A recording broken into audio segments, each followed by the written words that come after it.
This podcast is brought to you by Podspot Events. Hello and welcome to the Bondi Podcast. I'm your host, Chris Beattie. The guest on this episode is Rory Warnock.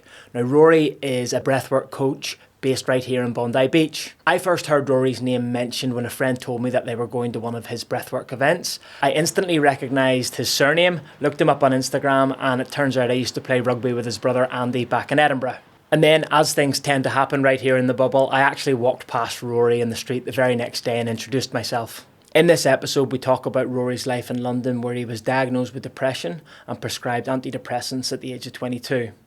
We then talk about Rory's approach to treating his depression using more natural methods such as running, yoga, and of course, breathwork. Now, this is obviously our second breathwork-focused episode, but I think you'll find that Rory actually provides a very different perspective to Renee, who also talked about breathwork on our second episode. If you like what you hear, I'd encourage you to check Rory out on Instagram, or better yet, maybe go along to one of his breathwork events. I know that he runs regular events right here in Bondi. I hope you enjoy this episode with Rory, and as always, remember to give us a follow on Instagram at the Bondi Podcast to stay up to date with all our episodes and guests. Like and subscribe to our YouTube channel, and you'll find all of our episodes on Spotify. Cheers. How'd it go, mate? Live and direct, both selector.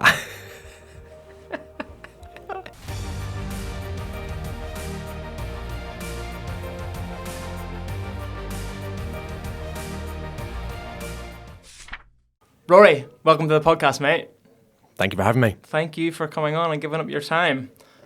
Let's get to the serious topic first, mate. First things first, what is your favourite thing about Bondi? My favourite thing about Bondi is probably the community. You know, I lived in London before coming here, and I really felt I didn't belong anywhere. You know, even just going to local cafes or local bars or local gyms, no one really connected, or I didn't feel as much connection. But in Bondi, you know, you can walk around and I'll bump into you, I'll bump into loads of my pals, whether it's in a cafe or a gym or the sauna, and you feel, or I feel like I belong somewhere, or I'm part of something, which I think is really cool. And why is that important to you? I think it feels safe, it feels comforting, it feels secure, it almost feels like a home. You know, it's I guess I do view Bondi and Sydney as home now, even though I'm from Edinburgh. But I feel the safety and the security that comes with it is quite comforting. Yeah, no, mate, I know exactly what you're talking about. And that's, you know, when I ask guests that question, that seems to be the common theme that is coming through. It's quite a unique place, Bondi, isn't it? It is, and I guess that's why we call it the bubble, right? Yeah. You know, because it has everything there that we want. Yeah. You know, it's got great people, it's got great cafes, bars, shops, restaurants, gyms. You know, it caters for everyone and everything, which is pretty unique. All within a 5-minute walk from your front door. Yeah, exactly. That's what we never leave. Yeah, exactly. And it's, I don't know if you get it as well, but like every time I leave Bondi, let's say I go overseas for a trip, say I go back to the UK, I'm always really excited to come back. And that's like such a special feeling, for considering that's the place you live and you're excited to come back to it after spending time overseas. Massively, man, and you know, I went on this amazing trip a few months ago to Africa and Europe. Was away for a month, and I remember flying back into Sydney, coming down Bondi Road and seeing the sun rising over the ocean, and I just started smiling and almost laughter. Yeah. You know, thinking, you know, I've left a holiday, but I feel like I'm coming back to a holiday, and this is my life and this is my home, and the gratitude and the appreciation that I feel is pretty real. Yeah, and it's always when you're about halfway down Bondi Road, isn't it? As soon as you get past Waverley Oval, I know the exact feeling, mate. But it's amazing, you know. I remember, you know, when we go on holiday in Europe, and I'd come back to London, and I'd dread it. You know, get the EasyJet flight back into Heathrow or Gatwick, and it'd be raining, it'd be miserable, it'd be dark. You think, no, fuck, this isn't my life, is it? Horrible, mate. Horrible. EasyJet as well, minging. Not good, not good. Let's flip it then, mate. What is your least favourite thing about Bondi? My least favourite thing about Bondi, and this is probably going to sound controversial with everything I just said about safety, security and comfort, but I think it lacks diversity. You know, something that I miss with London, and I think Melbourne is better than, say, Sydney and Bondi, is, you know, a bit of creativity and a bit of variety. You know, yes, it is comforting and it feels secure often personally that everyone is fairly similar. However, it can get quite boring. Yeah. You know, it's this the sameness, if that's even a word, can be quite repetitive. And I think that's why I love to explore and travel and go elsewhere, just to maybe scratch that itch. Yeah, get your fill elsewhere and then come back, mate. Yeah, exactly. Beautiful. Right, Rory, into the more serious stuff. Like, I want to start this conversation in London. Firstly, how did you said you're from Edinburgh, how did you end up in London from Edinburgh? Yeah, I mean, when I left school, I didn't apply for university. I came over here when I was 18 for 6 months, Right. and I did my PT certification in Sydney, my personal training certification.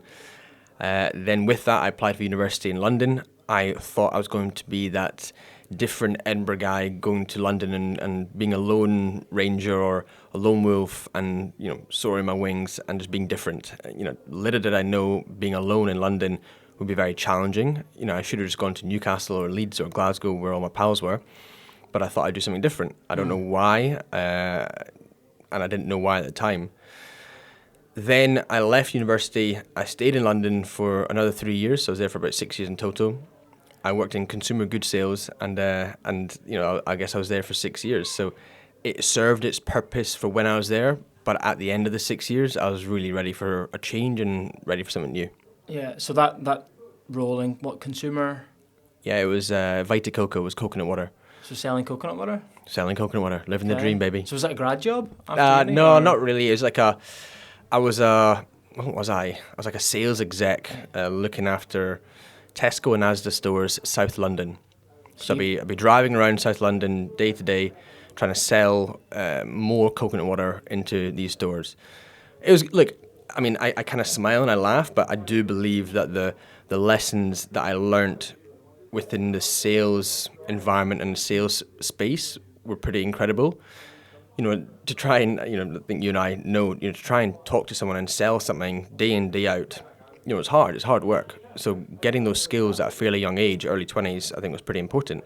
But then I realised I had very little purpose and passion in selling coconut water. Yeah. So if I'm doing my math correctly, you were in London from the age of what, 18, 19 to the age of 24, 25? Correct, yeah. Okay. 25, yeah. And you must have started that job, what, in 21? I was about 21 and 22, yeah. So if I can take you back to that time in your life, what did sort of your day-to-day look like? What did life look like for 21, 22-year-old Rory? Yeah, I mean, just the typical, working Monday to Friday, your 9 to 5, give or take. The weekends were heavily revolved around drinking, the pub, what it's like in London. It's kind of Thursday, Friday, Saturday. I was still training pretty hard. I would be running and I'd be lifting weights, but it was a lot of alcohol and a lot of late nights. And I guess that's just what people did then. Yeah. And that's the cycle that I was in. I was working 9 to 5, Monday to Friday, pub, Wednesday, Thursday, Friday, Saturday, do that day in, day out for 3 years. And I'm aware some people do that for 30 years, but 3 years was enough for me. Yeah. So again, I can only speak to my experiences, but anytime I would be down in London with work, you go into the office and you hear people say there's something on every night, and inevitably people our age, people in their early 20s are going out every single night straight after work, just repeat. Did you find yourself sort of in that cycle then? Yeah, I did, mate, and I think it's short-term fulfillment. I don't even think it's happiness. You just think that you're getting, or it's filling a certain bucket, which may be the social bucket, the connection's probably the better word to use there. But it's not exactly very optimal for your health, and I know, if I drink quite a lot, I enjoy a drink here and there. I like to live a balanced life, but if I drink, Thursday, Friday, Saturday consistently, it's just not good for my health, and I don't feel good in the mind or in the body, and I can't perform my best and be the person I want to be. Yeah. So Rory, were you in London at the time when you were diagnosed with depression at the age of 22, was it? Yeah, 22. I think it's 21 or 22. I really can't remember, if I'm honest. It's 2017 or 2018. Yeah, in my third year of uni, I knew things were going a little bit west. What did you notice? I was just, I smile and I laugh about it now. I think, because often if you don't smile or laugh, you cry. But I noticed that I was crying a lot. My mum or dad would come down to London, and my dad would work in London quite a lot. And when I would leave him after dinner, I'd then jump on the tube and I would cry. And I was thinking, what the heck's going on? I'm this 20 or 21-year-old kid. Surely I'm an adult by now. I'm a man. Why am I crying when I'm leaving my parents? Then it started kind of crying when I'd go to sleep. The anxiety started getting quite bad as well. I felt like I really had to perform at uni. If I didn't get the grades that I was aiming for or expected, then I was worthless. So yeah, it was. I started to feel different in my third year at uni. Then when I started working, I didn't do anything to help it or to improve my mental health. Drink probably got a bit more post-university when you get a salary, all the rest of it. And then when I'd go up to Scotland, and I don't think I've really spoken much about this, but when I'd go up to Scotland for rugby internationals or birthdays or family events, I'd get so drunk and just cry in my mum's arms. And mum would say, mum would be like, this isn't right. You're not feeling good. You're not well. So then I went to the doctors when I was down in London, and as they do, they ask you a bunch of questions, and then said, yeah, you're clinically depressed. Here's your antidepressants, and off you go. So that was the start of that journey. I've never had that. I'm fortunate position. I've never had that conversation with a doctor. What sort of questions did they ask you? I think if I can remember correctly, it was nearly 10 years ago. The question is just asking, what are the thoughts in my mind? How am I feeling? What is happening with my day to day? What are my patterns, my habits? Can I get out of bed? I'd tell them how emotional I felt. I think that's as much as I can really remember, to be honest. When things are quite traumatizing, you often blank them from your mind. And there's also, if I'm honest, it was a very short period.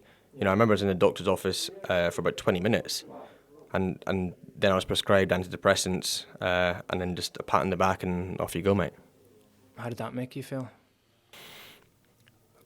At the time, I think it made me feel happy that something was being done, but then that was very short-term happiness, and I wanted to feel better, and I didn't want to cry as much as I was crying and feel so vulnerable and I guess upset.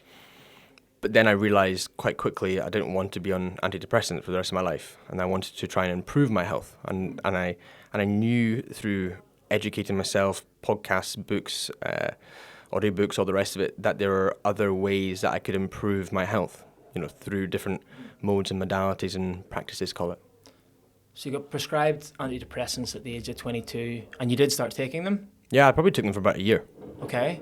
And again, I've never taken antidepressants. What changes did you notice? I guess, for what I took as SSRIs, and so what they do is increases serotonin in your brain.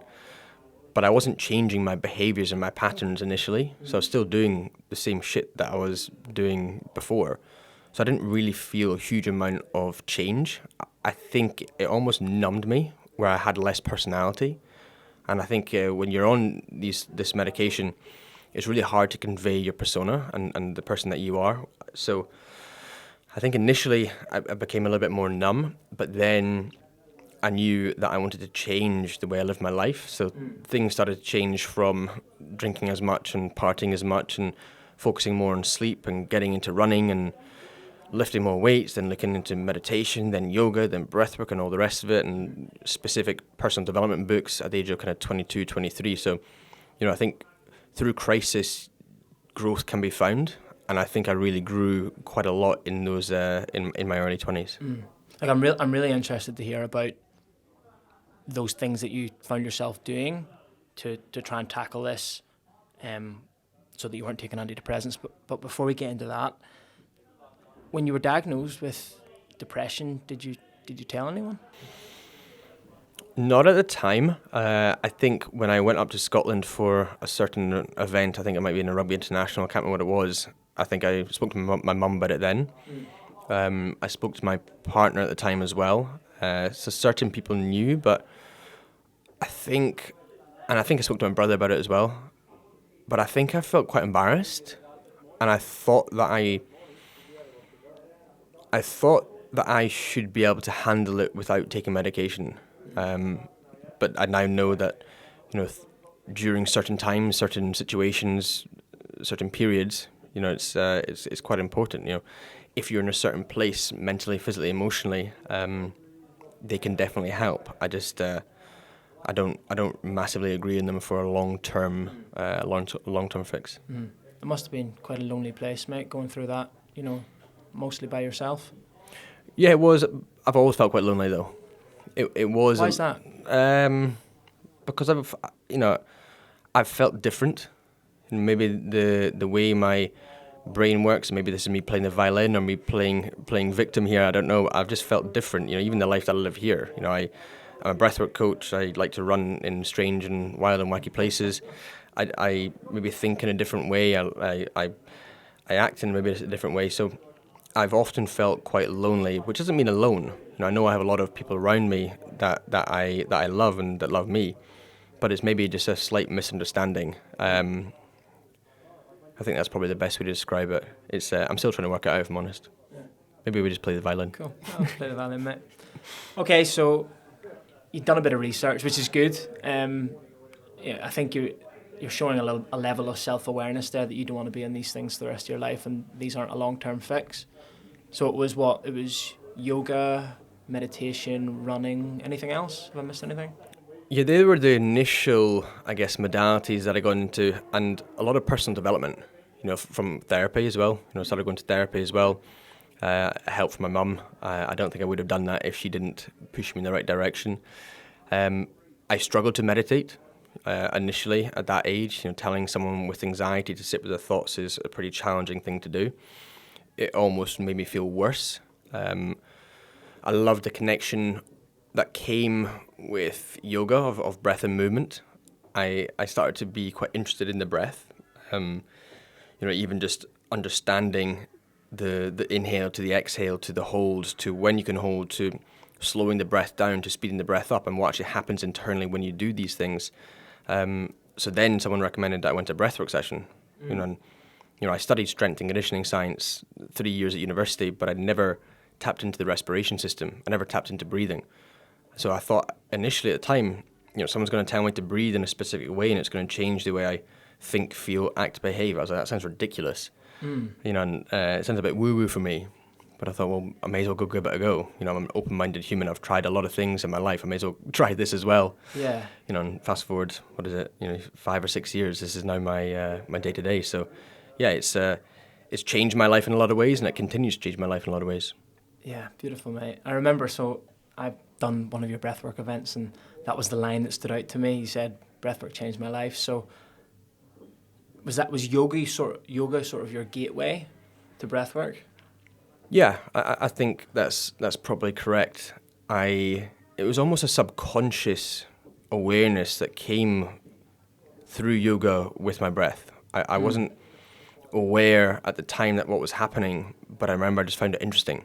And I started to, use my breath more, use my nose, use my mouth, fill up the lungs more than use the upper chest. And then, I think I was probably speaking to friends about it who thought I was going really down this rabbit hole of the woo-woo-ness, the spiritual Rory coming out.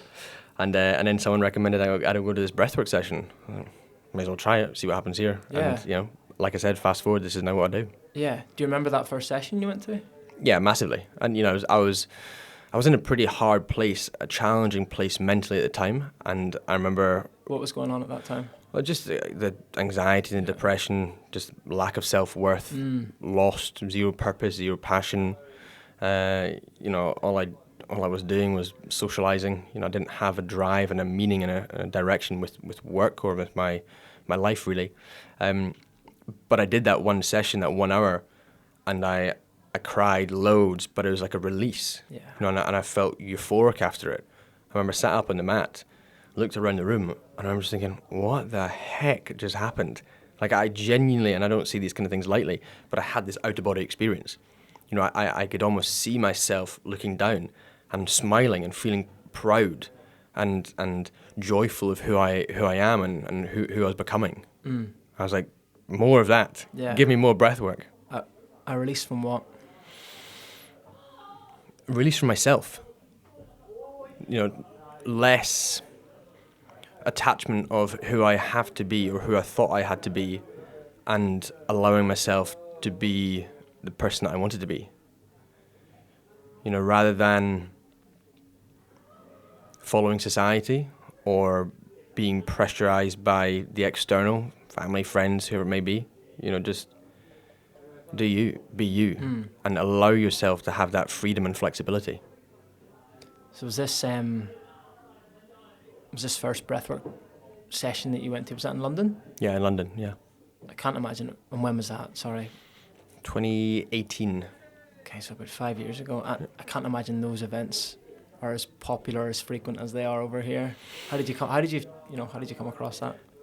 Look, if I'm honest, I agree to an extent, but it was quite a big space back then in London. And as we know, trends, whether it's fashion, food, music, culture, whatever, hit London, LA, New York, True. and then they come here to Sydney. So that was 5 years ago, and look at the space now. It's growing quick here, and 4 years ago, 5 years ago, when I got here and tried to make this my career, profession, job, it was hard, real hard. I remember walking into Virgin Active in Bondi Junction and just cold calling, say, I'm the breathwork instructor. Do you host any breathwork sessions currently for your members? And they're like, yeah, we do yoga. I was like, no, you got Pilates, you got yoga, you got strength training, but you've also got breathwork. I'd love to come in and host a session for your members. Like, no, we do yoga. I was like, right, I have a challenging mission ahead of me. So it's developed and it's changed, and I love being a smaller piece of a bigger pie here in Sydney, and I think a lot more people are getting to the space, which is really exciting. Beautiful. Let's talk about that move to Australia then, mate. So what sparked that? The sun. Yeah? So simple, mate. It's I love my friends, my family in London, but the life wasn't the life that I wanted to live. I wanted to be beside a beach. I wanted to see blue skies more, and I thought, let's make a move to Sydney and see if we can make a life here. What about you? Oh, for me, mate, it was lifestyle change. Yeah. I'd been living in Edinburgh for 11 years at the time, and it just got very same. Working in finance and playing rugby, that was essentially my life, and going out at the weekend, 3 things. And rugby, as you know, takes up a lot of your time, especially when you play. I was playing for your former pupils. I was playing for Stuart Melville, your brother actually. But that takes up so much of your week, man. That's Tuesday night training, Thursday night training, Saturday is game day. If you've got an away game, that can be a full day, and plus all your gym work around that. And I'd done that for 10 years. I just fancied a change, to be honest with you. So I came over to Australia with a friend at the end of 2017 to watch the cricket, and fell in love straight away. Went back to Edinburgh and started to put the wheels in motion subconsciously in the back of my head to move back over to Australia. And about a year and a half later, moved over. A few things, the universe threw me a few signs and a few opportunities fell in my lap, and I didn't ignore them. And honestly, mate, for me, I've been here 4 years now, and I've not regretted it 1 second since stepping foot off that plane.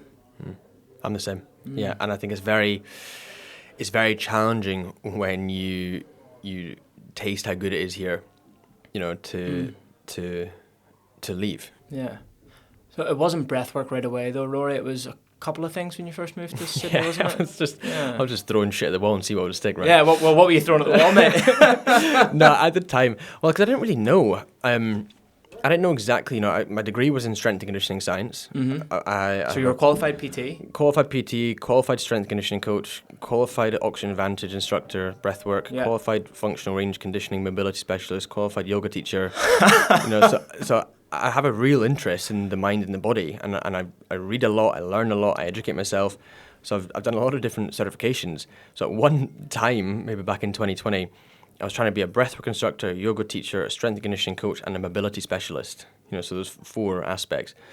And then I just realized, I was like, man, you're really trying to take on a lot here. Just focus on the one thing that you're really passionate about, which is breathwork.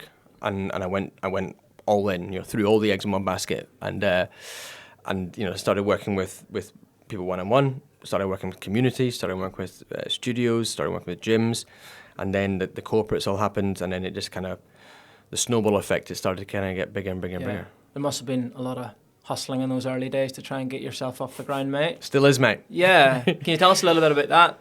Yeah. That's like that's kind of leaning into the unknown, right? And just sort of backing yourself. Yeah, 100%. I feel like I'm pretty ruthless. I know everyone has an ego, and I definitely do have an ego, but you know, I don't care about cold calling. You know, and I'm so passionate about breathwork, and I believe it until the cows come home that it can work and it can help support people's health. So I'll just flog it to anyone. So I'll be talking to absolutely anyone and everyone. You know, walking into Virgin Active, I'll just walk into gyms. You know, so I think the initial when I first started, it was Zoom sessions as well during COVID. So I was doing these free sessions during Zoom. You know, and then. And who was joining them? People from Instagram. You'd be Instagram. Okay. Then one or two people would come. Then word of mouth. You know, they'd tell 3 or 4 of their friends. 3 or 4 of their friends would tell 3 or 4 of their friends. So, you know, the snowball effect. And again, thankfully, people started to come, and the more people came, the more people enjoyed it. The more people spread the word. So, yeah, the Zoom sessions during COVID were really, I guess, successful for no better word. People started to enjoy them. Then we started doing more in-person sessions when we could. But kind of goes without saying, trying to start a breathing business during COVID-19 was one of the hardest things ever. Try to get people to go into a room and all breathe heavily during the pandemic. You know, it was not easy. But I was really. It's not going to make it easy for you, mate, are they? No, honestly, just keep throwing punch, and I'll keep dodging them, right? But that takes a certain sort of mindset, mate. So I applaud you for that. Thank you. What did you keep telling yourself every day to keep yourself going? Because, you know, you're getting hit with the pandemic. You're getting hit with, you know, social distancing and people not being allowed in the same room together. There must be a sort of mindset that you've got that just says, Rory, keep going, because, you know, tell us a little bit about that. Yeah, and I appreciate you saying that. Nothing's ever really come easy for me. I struggled at school. I was dyslexic. I am dyslexic. So, you know, even when I was trying to get jobs post-university, that was a challenge. That was hard. You know, the amount of no's that I got compared to the amount of yeses that I got were just ridiculous. So I've never had an easy route, call it for no better term. And I've enjoyed the hustle. And I think, you know, when I got that job in London in sales, you know, I got right into the hustle of sales, you know, and I enjoyed that. Then when I started to sell something that I was passionate about, you know, breathwork, that I really believe in and knew could help people, especially during global pandemic where people's mental health needed supporting, you know, I just kept hustling. You know, and you know, I just started working with the gyms. And when you work with gyms and communities, that kind of spreads. So, you know, I would speak to, you know, Nimbus was a great one in Bondi. You know, Neil, who you should definitely get on this podcast as well, Neil and Sue. And then did some sessions with them. So that just, then I got into their network. And it just grew in that way. It's funny talking to you right now as well, Chris, where I forget all this. You know, it's just a bit of a blur. Yeah. Where I got into action mode. You just go. You know, and you know, for the first year that I was here, I had no friends. You know, no friends. You know, it was a global pandemic. I was living with my partner at the time. You know, bars were not open, gyms weren't really open. You know, how are you meant to meet people? So I just got into full business mode and said, right, I need to get my ass in gear and start trying to build something here and trying to educate people around how important breathwork can be and is for mental and physical health. Are you still in that mindset, or, you know, does Roy like to go out and make friends from time to time now? No, I like socializing now. I definitely am an introvert though. Yeah. You know, I am introverted and I get a lot of my energy from myself, and I love to be on my own or with my dog, but I love to support big groups. But you know, speaking obviously, it's a very demanding. I don't like saying job because it just sounds too corporate for me. It's a very demanding thing to do, for no better word or term. You know, and people in deep sessions, you know, people cry, people laugh. You know, the messages that I get after, you know, so it takes a lot of my own energy up, and I hopefully provide a lot of my energy to other people too. Yeah. So then I'll often, you know, if I have a couple of sessions in a day or a couple of sessions in a week, you know, I think just go home and just relax on my own. You know, put some music on, put some candles, you know, dim the lights, you know, and just relax, because I know it is quite demanding on my own emotional state. Yeah, I'll bet. Yeah, you probably have to give a lot of energy on a daily basis if you're running small sessions, big sessions. You're there holding space for your clients and the people in those group sessions. Yeah, massively. And I want to be on, 150% for the people in front of me. Yeah. And and maybe it's a bit strange to say this, but when I see certain people, cry sometimes during a session, it makes me nearly cry. Yeah. And I think, fuck, Rory, you got to hold your shit together here. Like you're the one facilitating this, and you're the one who's holding the space, and you have to be able to show up as the best facilitator here. But I do really take on people's emotions. Yeah. And a lot of men, when I see men cry and often the sadness in their face and in their eyes, or even the conversations that I have with people after, it's like I really feel it. And that's often a hard thing to deal with day to day. But I would never change it. Yeah, beautiful, mate. Right, let's get into the technical aspects of breathwork now, Mix. I know breathwork's only something I got into this year. Earlier this year, and I've done a few different sessions. I've been to one of your group events, and I know at a very high novice level that there's different types of breathwork people can do. Can you tell us a little bit about the different sort of breathwork that you would facilitate? Is that, I don't even know if I've worded that correctly. No, you asked it perfectly. Yeah, well, think of breathwork as more of an umbrella term. Similar to running. You could say, well, Rory, what kind of running do you do? I could do fartlek, I could do interval, I could do hills, I could do tempo, I could do trail, I could do road, I could do marathons, I could do whatever, ultra marathons. Very similar to breathwork, you could do holotropic, you could do rebirth, you could do pranayama, you could do qigong, you could do nadi shodhana, you could do fire breath. There's a load of different practices, methods, modalities to shift or to improve a certain time or situation, for no better word. What I focus on is up-regulating, down-regulating, functional breathing, but also more of a conscious connected practice, very similar to Wim Hof's method. If you're tired, Chris, at maybe 2-3 o'clock in the afternoon, I could provide you with tools and techniques to switch on the nervous system to increase more energy and alertness so that you can perform better in the office in the afternoon.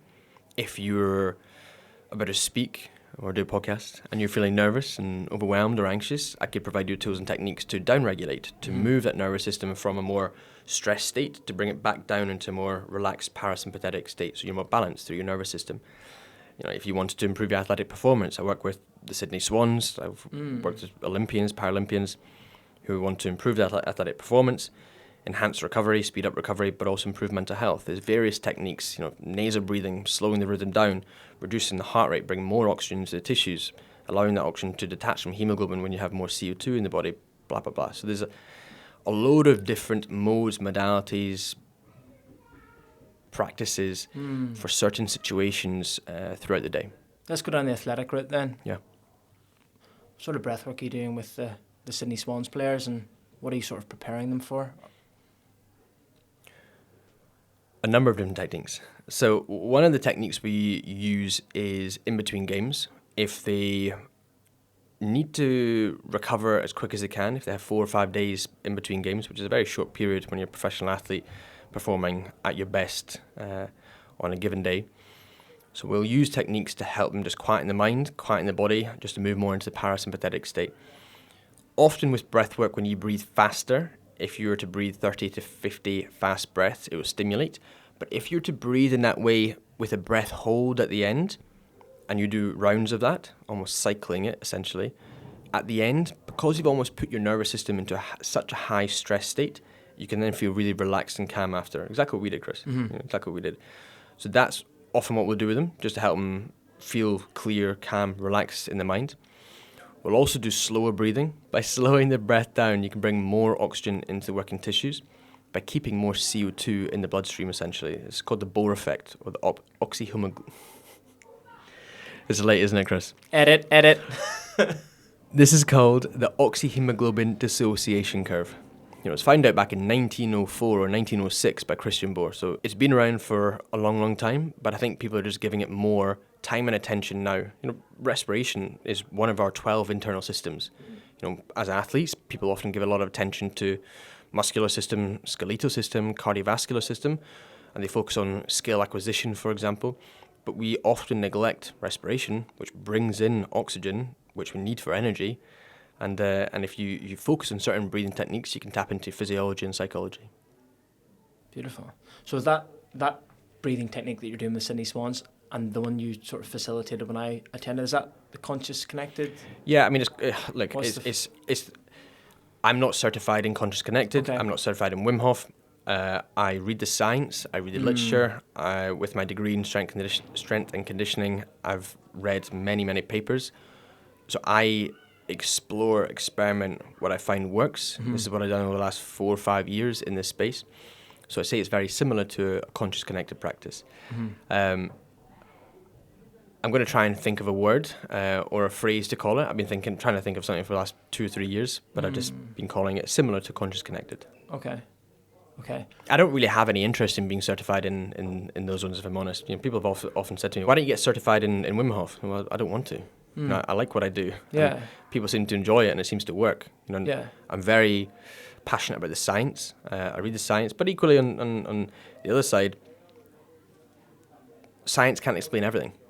There's definitely a spiritual approach to breath work, and science is evolving every day, every week, every month, every year. So we can't explain exactly how it makes us feel. How did it make you feel, Chris? At the end of the session, give me some words that it made you feel. Relaxed, peaceful, calm. Yeah. That's awesome, right? Yeah. It's nice to feel those words. Yeah. I did a session today with a corporate, and at the end, people said strong. People felt empowered. People felt clear. People felt light. All these words are amazing. Yeah. And then people have the afternoon to go and attack in that state, in that environment, which is pretty amazing. Yeah. And you can perform at your best when you're in that place. When you're alert but calm, that's optimal. If you're over-aroused, you're too stressed. If you're under-aroused, you're too relaxed. You're not going to perform at your best, whether that's Sydney Swans, AFL, whether that's, a surfer, or whether that's, you in the corporate environment. Yeah, exactly, mate. So you talked a little bit about working with clients, and it sounds like you do everything from doing one-on-ones to group sessions to working with professional athletes. Let's hone in on the one-on-ones for a minute. Are there certain common issues or themes you notice across the clients that will typically come to you for one-on-ones? Are they perhaps going through a challenging period in their life and they're turning to breathwork in a very similar way to how you turned to breathwork all those years ago? Yeah, massively. It's, I guess, twofold here. One, I try to provide them with the tools and techniques to use reactively and proactively. Reactively, in times of stress, to utilize techniques in real time. If they're feeling overwhelmed, stressed, anxious, depressed, use these techniques. You have access to your breath 24/7, right? Also understanding what breathing techniques to utilize proactively. If you're breathing in a dysfunctional, suboptimal way, using the mouth, short, shallow, upper chest, you can get less oxygen to the tissues. In the absence of oxygen is the presence of illness. You can also stimulate your nervous system if you're breathing too high, short, shallow, which is suboptimal and dysfunctional. So that's proactive work that I'll do as well. The second aspect is just providing them with an experience to feel better, as simple as that might sound. If an individual is feeling under the weather, low, mentally challenged, for no better word, if they're having a tough day, a tough week, if I can help them, play some music, use the breath just to feel better, feel more themselves, feel more light, feel more clear, more calm, strong, then that's a positive thing, right? So yeah, I guess I really am passionate about providing the tools and techniques to equip them and they have the knowledge and information to better themselves, but then also giving them an experience as well. Mm-hmm. And a lot of the clients then, do they get that release that you spoke of? Yeah. I'd say 98% of the clients will finish a session and just say, what the heck just happened? And that's exactly what happened to me. And I still love that response after 5 years of doing this. Just seeing people either cry with joy or happiness, cry with a release or through a release, but knowing that they've done something positive for their mental health, emotional health, and general state. Yeah, I can only speak to my experience from my first breathwork, and I went through the full gamut of emotions, mate. It was started off with laughter, just couldn't stop laughing, didn't know why, couldn't stop laughing, and it finished with me in tears. So you just go through the full range, got that release that you were talking about as well. It was incredible. And I still get that. One day I could laugh and just have a really blissful experience. The next day I'll cry, and there's a bit of maybe a bit of fear and a bit of threat in it. But I know that it's doing something positive. It's almost like when I do a deep breathwork session with myself, it's like I'm going to therapy with myself. And you have time to unpack things. You go through it, and either during it, when you're going through it, you're unpacking whatever's coming up, or even after it, and you think, oh gosh, I better unpack this then. Yeah. Do you have a daily routine, Rory? I actually don't, and maybe I probably should say I do, but I don't. Every day for me is different. Every working day is different. I always add time into my diary, whether it's in the morning, whether it's in the afternoon, whether it's in the evening. I time block every day that I have from 5, 6 in the morning till 8, 9 at night. Whether I have clients in the morning, then I'll do a breathwork in the afternoon. If I have clients in the afternoon, I'll do a breathwork in the morning. So the day before, say if it's a Monday, I'll plan my Tuesday, and I'll make sure I do some sort of breathwork. And I'll if I'm honest, I do between 3 to 5 different techniques every day. Yeah. Whether it's a conscious connected style practice, Wim Hof style practice, whether it's slower and deeper breathing, whether it's light breathing, whether it's CO2 tolerance work, whether it's more nasal breathing whilst I run, I'm always doing something. Yeah. I connect driving to slow and deep breathing. So when I jump in my car, I just consciously breathe slower and deeper through my nose. So I'm doing that every single day, multiple times every single day. Yeah. So there's no staple. I do this one every day. It's just sort of depend how you feel. Yeah, literally. In that moment. Yeah, it makes sense, right? Yeah. Yeah, I guess so. Can't be too rigid with it. Oh, look, man, like we live in this world where people are obsessed with like morning routines, and things have to be so. I'm one of them. Yeah, and I'm not against it. Yeah. But like I just don't have really the luxury of that. Yeah. Every day for me is so different, and if I'm honest, my dog takes up the mornings, right? So he has the morning. And then, I make sure I do things like my strength training, my running, my breathwork, my sauna, and my ice bath. Pretty much non-negotiables most days. But even during COVID, I tried to get into so much from, doing my gratitude. I had to do my gratitude, my affirmations, my intentions. Then I had to do my meditation. Then I had to do my stretching. Then my yoga. Then this and that.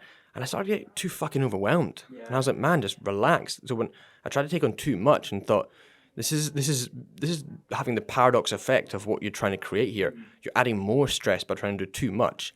So I feel like after the last kind of 5 or 6 years of doing what I've done within breathwork, I know what I need, and I'm pretty disciplined with it.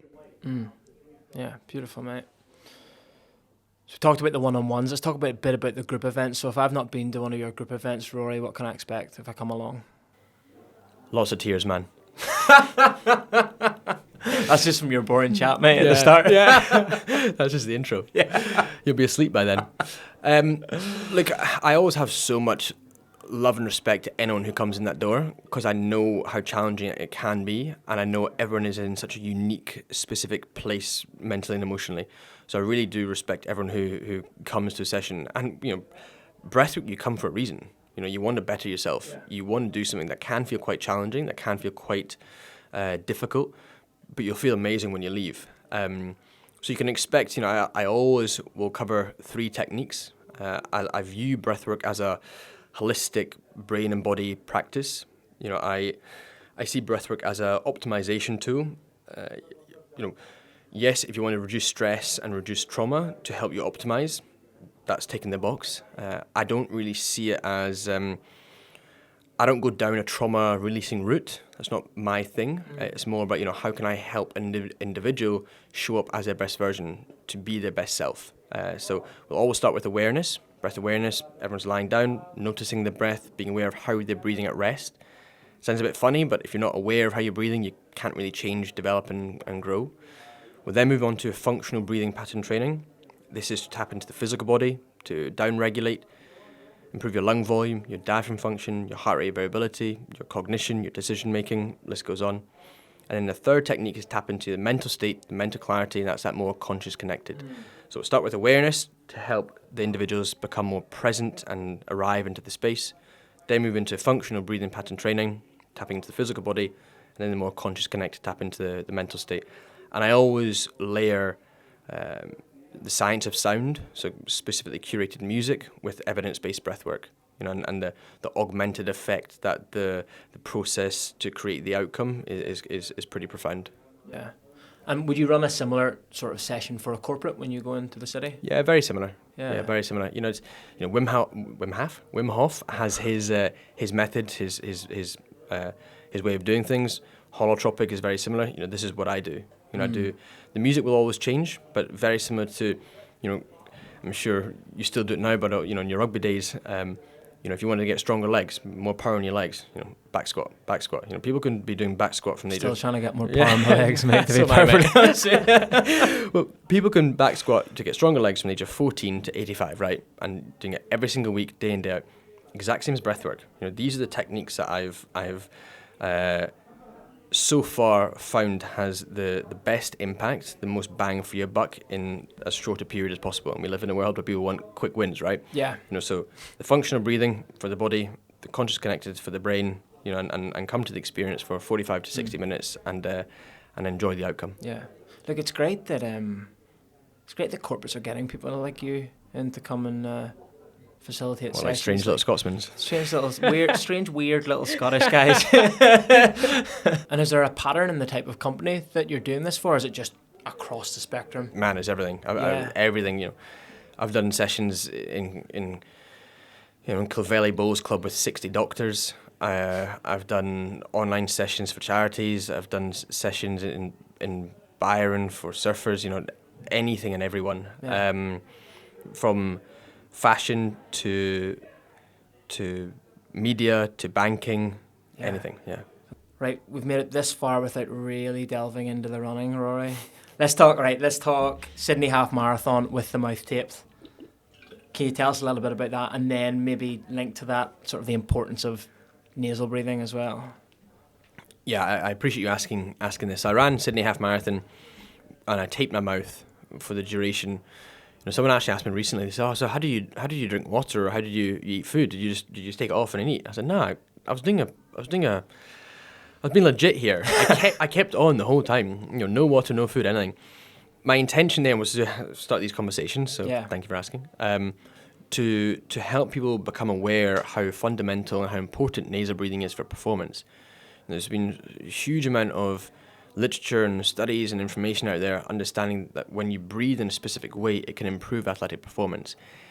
There's even a study showing that when breathing moved or changed from nasal breathing to mouth breathing, there was a loss of 42% moisture. So essentially the hydration, and we need water in the body, we need to stay hydrated. So one aspect of nasal breathing is stay more hydrated. The nose is there to help filter the oxygen, the breath as it comes in. It warms, humidifies the oxygen as it comes in as well. You pick up an incredible gas, nasal nitric oxide. So nitric oxide helps as a vasodilator, opening up the blood vessels, opposite of vasoconstriction. When you breathe through your nose, you keep some of the CO2 in the body because you're breathing less, you're breathing slower, so carbon dioxide, not breathing as much CO2 out. CO2 is needed in the body to help distribute oxygen into the working tissues. That's what we need it to perform, right? CO2 is also incredible to help open up blood vessels, vasoconstriction as well. So a lot of physiological, sciencey benefits of nasal breathing. And people often say, well, I struggle to use my nose when I breathe whilst running. Or some people do actually struggle to use the nose when they breathe. But running it is hard because the CO2 is produced through metabolic stress, and it's hard to get the high volumes out through the nose. But like anything, we as humans, are designed to evolve and adapt through conscious stress. So just give it time, be patient. I've been doing this for 4 years now, and and the reward will come. I think I ran that half marathon in a zone 2, so it's like a 140 heart rate, wasn't too high, and I think it was about a 1 hour 34 half marathon, so a decent time, running at a long duration, all just with my mouth taped on, so people thought I was a bit of a psycho as well. Yeah. How did you feel? I felt fine. Yeah.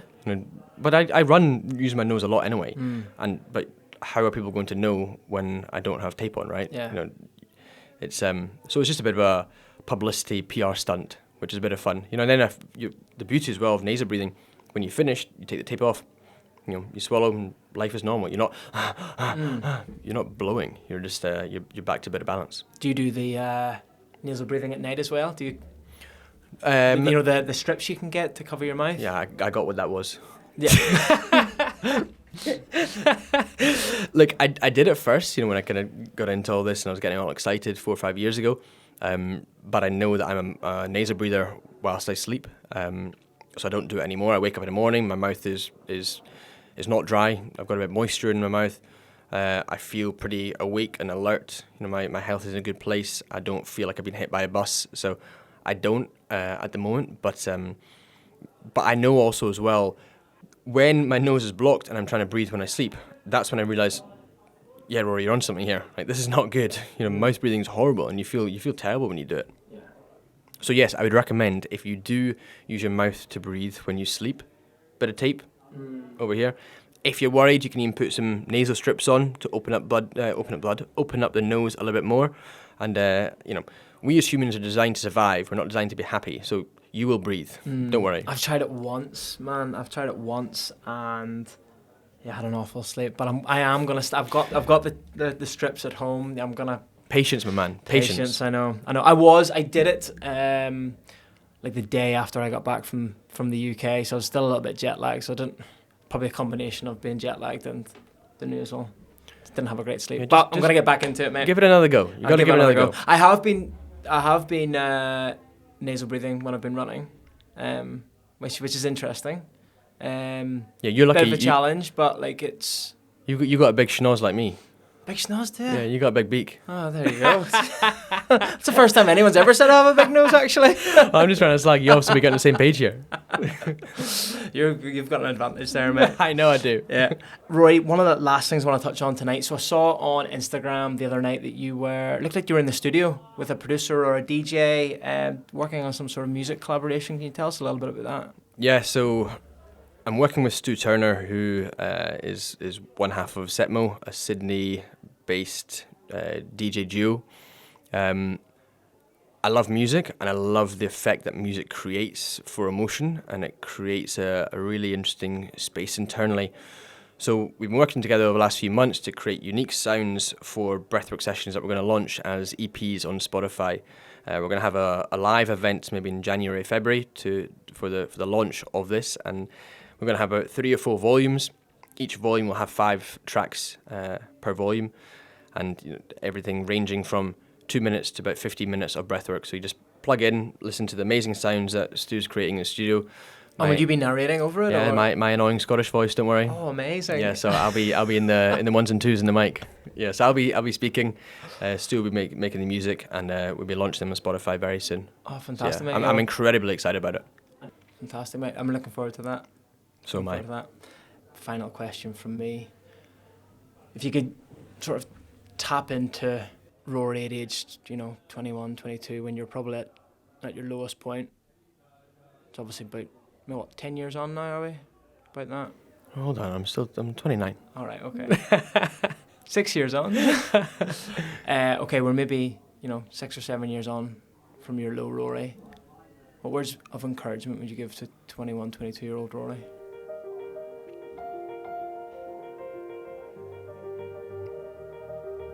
Don't try to be someone you're not. Just be you. And it'll all work out. Man, that's a fucking beautiful place to leave it. We're going to leave it there, Rory. Thank you very much, mate. Thanks, brother.